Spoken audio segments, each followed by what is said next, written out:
I'm going to tell you something that may sound controversial but needs to be said.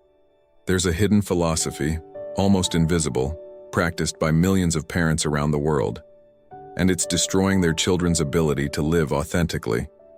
I'm not talking about explicit abuse or obvious neglect. I'm talking about something much more subtle and socially accepted, teaching children that saying no is dangerous, that their needs are inconvenient, that love must be earned through perfect obedience. If today you have difficulty establishing boundaries, if you feel guilt when prioritizing your own needs, if you live in constant anxiety trying to please everyone around you, you're not weak, too sensitive, or complicated. You're the direct result of a silent childhood trauma that nobody recognizes as trauma. The good news? Understanding this pattern is the first step to breaking it, and in the next few minutes you'll discover exactly how this mechanism was installed in you. And, more importantly, how to uninstall it forever. Get ready, because what you're about to learn will make you review your entire childhood under a new perspective. There's a moment in childhood we rarely remember clearly, but that shapes our entire emotional journey. The instant we realized love wasn't free. Maybe it was when you saw your mother's smile disappear because you didn't get a perfect grade, or when your father only showed pride if you were the most well-behaved in class. This silent childhood trauma planted a deep seed. You learned that affection, peace, and acceptance had a price: your unconditional obedience. Conditional love became the only form of love you knew, and this created a pattern you would carry for decades. Without realizing it, your child mind made a dangerous agreement. If I'm perfect, I'll be loved. This primitive fear of rejection didn't emerge from a single traumatic event, but from thousands of daily micro-gestures. When you expressed your true opinion and the environment became tense when you cried and heard "stop the drama," when your needs were ignored because adults were too busy. This constant emotional neglect taught your nervous system a cruel lesson. Your genuine emotions were inconvenient, even dangerous. So you learned the art of self-abandonment, putting your own feelings aside to maintain harmony. Every time you swallowed your tears, agreed when you disagreed, or smiled when you were sad, you reinforced an automatic trauma response. Your authenticity, your true authenticity, was being buried layer by layer, replaced by an edited version of yourself that seemed more acceptable. The cruelest part is that nobody needed to explicitly state the rules of this game. Children are masters at reading the emotional environment around them, capturing every sigh of disappointment, every loaded silence, every subtle shift in their parents' mood. You developed precocious emotional intelligence, but distorted, directed only outward, never inward. You learned to detect the slightest sign of discontent in others, instantly adjusting your behavior to restore balance. This hypervigilance became your survival mode, an internal alarm system that never turns off. And so, without anyone noticing, you stopped asking, "What do I want?" and became obsessed with, "What do they want from me?" The process of healing from childhood begins exactly when you recognize this old pattern functioning in the present. People-pleasing isn't just a personality trait or a characteristic of someone who's too nice. It's a survival strategy that saved you in childhood. As a child, you had no choice. You completely depended on the adults around you for everything: food, shelter, emotional security, and above all, love. This emotional dependency was total and absolute. So when you realized that others' happiness determined your own well-being, your brain made a logical connection. Keeping everyone happy. I'm safe. It wasn't a conscious decision, it was pure preservation instinct. Your child mind created a simple but powerful equation. Harmony around means guaranteed survival. This mechanism intertwined with your need for approval-seeking in an almost invisible way. Every time you gave in, agreed, or molded yourself to avoid conflict, your nervous system received a chemical reward: immediate relief. The tension decreased, the danger passed, you breathed again. This vicious cycle transformed compliance into addiction. You came to need others' approval like someone needs air. The problem is that this self-worth built on satisfying others is like a house on quicksand, unstable, unpredictable, and constantly threatened. You learned that your value wasn't in who you were, but in how much you could please. And this, over time, erodes any genuine sense of self-identity. The deepest trap of this pattern is that it works, at least temporarily. When you say yes when you want to say no, when you smile hiding. Frustration when you prioritize others ignoring your own needs, you actually maintain superficial peace. People around you are comfortable, nobody gets angry, the boat doesn't rock. But this emotional safety is an expensive illusion. You pay with pieces of your authenticity. Gradually, you lose connection with your own desires. Your boundaries disappear until you no longer know where the other person ends and where you begin. This emotional codependency becomes so natural that you don't even realize you're living according to others' expectations. And it's precisely this functionality of the pattern that makes it so difficult to abandon later. Your nervous system is like a computer that was programmed in childhood, and the code it learned was simple: parents' emotional predictability, danger, or safety.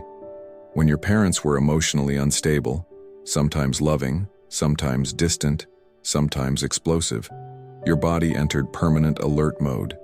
You started constantly scanning the environment, looking for signs of emotional storm before it arrived. This hypervigilance became your default operating system, running 24 hours a day without you noticing. The emotional neglect you experienced wasn't necessarily about yelling or violence, but about the unpredictability that never let you fully relax. The connection your brain made was direct and cruel. Compliance means survival. Staying quiet when you wanted to speak, agreeing when you disagreed, suppressing your emotions when they arose. All of this became automatic. You learned that avoiding conflict, even at the cost of your own voice, was the best strategy to maintain emotional safety. This obedience wasn't just behavioral, it was emotional and psychological. Your inner child decided that being small, invisible, and pleasant was better than risking provoking an unpredictable reaction in the adults around. The fear of emotional chaos shaped every decision you would make years later. Adults who grew up this way develop a fear of conflict so intense they prefer to completely nullify themselves rather than risk an argument. This constant anxiety of walking on eggshells becomes part of your personality, even when you're no longer in that childhood environment. The trauma response remains active. Your body reacts to difficult conversations as if they were real threats to your survival. And so you keep repeating the pattern, silencing your needs, avoiding clear boundaries, maintaining external peace, while internal chaos grows. But this strategy that worked in childhood is now imprisoning you in relationships where your voice is never heard. Being a people pleaser goes far beyond being polite or considerate with others. It's living under the constant dominion of fear. It's not genuine kindness that moves you, but the paralyzing terror that a no might cost your place in someone's heart. This fear of rejection isn't rational, it's visceral. Your body reacts to the possibility of disappointing someone as if you were facing a predator. Every time you consider establishing a limit or expressing disagreement, a wave of anxiety floods your nervous system. You feel it physically, the tightness in your chest, the lump in your throat, that sensation that something terrible will happen if you don't give in. This pattern steals your authenticity in a silent but devastating way. You start living calculating every word, every gesture, every reaction to ensure nobody is dissatisfied with you. Perfectionism sets in. You need to be impeccable, flawless, always available and always pleasant. But underneath this mask of a good person, there's profound self-abandonment. You're constantly betraying your own needs in the name of external approval. The cruel irony is that while you desperately seek others' love through this compliance, you're losing contact with your own self-worth. Your value becomes entirely dependent on the mood and satisfaction of those around you. The childhood trauma that originated this pattern created a powerful limiting belief. If I displease, I'll be abandoned. And this belief doesn't remain only in the mind. It installs itself in the body as an automatic trauma response. Your nervous system learned that saying no equals imminent danger, so it triggers all alarms when you even consider this possibility. The emotional dependency deepens because you come to need constant validation from others to feel safe and valuable. Without this external approval, you feel a terrifying emptiness as if you cease to exist. And so the cycle perpetuates. The more you seek love through compliance, the further you get from the true love that can only exist when there's honesty and healthy boundaries. The healing journey begins at the exact moment you make a revolutionary decision to say yes to yourself. It seems simple, almost trivial, but for someone who spent their entire life prioritizing everyone except yourself, this is an act of radical courage. When you choose to rest even knowing someone expects your availability, when you speak your truth even fearing the other's reaction, when you recognize your needs as legitimate, something profound transforms. Your nervous system, which was programmed to associate love with self-sacrifice, begins to receive new information. I can be myself and still be safe. This emotional awareness is the first real step to exit the people-pleasing cycle. Every boundary you establish is like a love message to your scared inner child. Imagine telling a friend you can't help them that day because you need to take care of your own mental health. Your body will trigger all alarms. The fear of rejection will scream that you're making a terrible mistake. But when you maintain that position, breathing through the anxiety, and realize the world doesn't collapse, something magical happens.